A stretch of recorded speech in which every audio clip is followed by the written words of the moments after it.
کا پہلا اور آخری خطبہ، پہلا کہاں دیا؟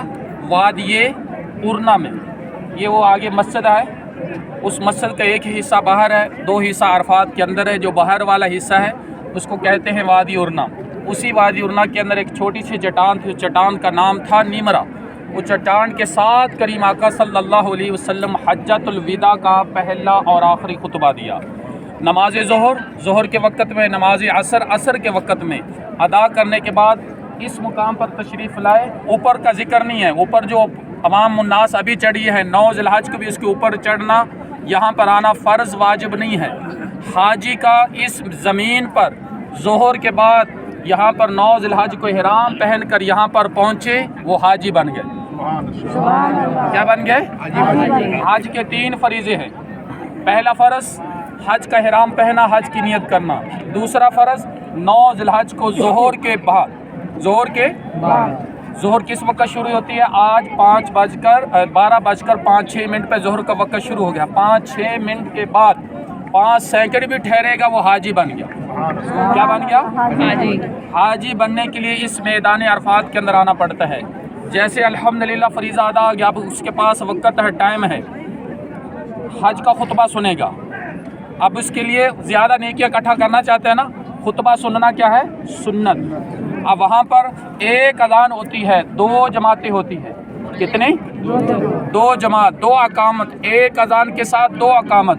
پورے سال کے اندر 365 دن کے اندر ایک دن 2 نمازیں وہاں پر اوپن ہوتی ہیں۔ الحمدللہ اوپن کے لیے مسجد اوپن ہوتی ہے۔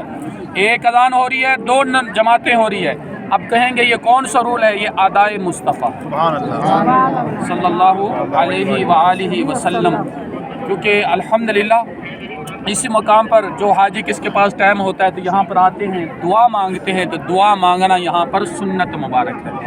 دعا مانگنا، اس پہاڑی کے اوپر جو آپ کو ایک ستون نظر آ رہا ہے، یہ سعودی گورنمنٹ سے یہ بنا ہوا ہے، کیونکہ عرفات والوں کو پتہ چلی جبل رحمہ کی پہاڑی ہے۔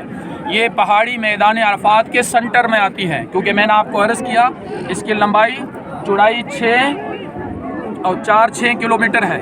لمبائی اس کی لمبائی ہے 6 کلومیٹر، چوڑائی اس کی 4 کلومیٹر۔ تو یہ سب الحمدللہ سنٹر میں یہ پھیلا ہوا ہے۔ تو یہ وہ پہاڑی ہے، اس پہاڑی کے دامن میں کریم آقا صلی اللہ علیہ وسلم یہاں پر تشریف لائے اور کہا میرے صحابہ ھذا جبل الرحمہ، یہ جبل الرحمہ کی پہاڑی ہے۔ اس پہاڑی کے دامن میں اسی مقام پر کریم آقا صلی اللہ علیہ وسلم مختصر سا خطبہ، اس کا مفہوم مختصر سے سن لیتے ہیں۔ اسی مقام پر کریم آقا صلی اللہ علیہ وسلم نے ارشاد فرمایا میرے صحابہ آج کے بعد دین کمپلیٹ ہو گیا۔ آج کے بعد کسی امیر زادے کو غریب پر فوقیت نہیں ہے، کسی گورے کو کالے پر فوقیت نہیں ہے۔ جو اللہ کی رسی کو مضبوط کے ساتھ پکڑ کے رکھے گا، رسی سے مراد کیا ہے؟ علماء محدث سے لکھتے ہیں قرآن پاک۔ اور ساتھ کریم آقا صلی اللہ علیہ وسلم نے ارشاد فرمایا جو میری حدیث پر عمل کرے گا، جو میرے اہل بیت کے طریقے چلے گا، کبھی زندگی میں رسوا نہیں ہوگا۔ آج رسوائیاں پریشانیاں کیوں ہیں؟ جس کے پاس رزق ہے وہ رزق کی وجہ سے پریشان ہے، جس کے پاس رزق نہیں اور رزق نہ ہونے کی وجہ سے پریشان ہے، جس کے پاس مسلمان بہن بھائی کے پاس اولاد ہے، اولاد کی وجہ سے پریشان ہے، لیکن ایک مسلمان بھائی بہن کے پاس اولاد نہیں، اولاد نہ ہونے کی وجہ سے پریشان ہے۔ یہ دونوں دل سے سوال کریں، کسی سے سوال نہ کریں تو آگے سے جواب یہی ملے گا آج ہم دین اسلام سے دور ہیں، اس لیے ہم پر آزمائشیں آ رہی ہیں، مسائل آ رہے ہیں۔ تو میرے محترم یہاں پر اسی حدیث کا مفہوم سن کر عمل کریں گے، زندگی بڑی خوشگوار گزرے گی۔ تو اسی مقام پر کریم آقا صلی اللہ علیہ وسلم پر آخری قرآن پاک کی آیات نازل ہوئی، الیوم اکملت لکم دینکم واتممت علیکم نعمتی ورضیتکم الاسلام دینا۔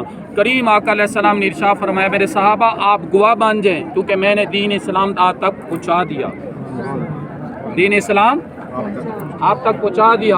اور ساتھ سیدنا ابوبکر صدیق رضی اللہ تعالیٰ عنہ، کیونکہ تاجدار صداقت ہیں الحمدللہ۔ آپ عرض کرتے یا رسول اللہ علیہ وسلم آپ نے پہنچایا نہیں، پہنچانے کا حق ادا کر دیا۔ اور اس عرفات کے مختصر سی ایک اور بھی فضیلت ہے، ہمارے والدین حضرت آدم علیہ السلام، اماں حوا رضی اللہ تعالیٰ عنہ جب جنت سے دنیا میں تشریف آوری ہوئی، آپ ایک دوسرے سے جدا ہو گئے۔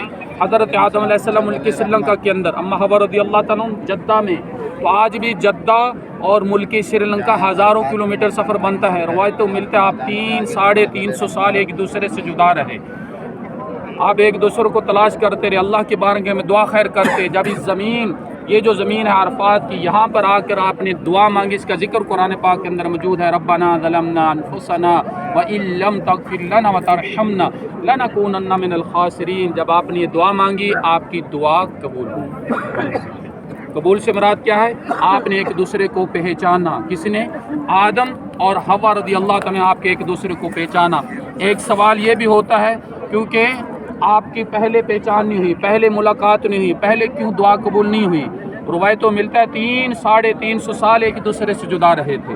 اسی عرفات، اسی زمین پر آپ کی دعا قبول ہوئی.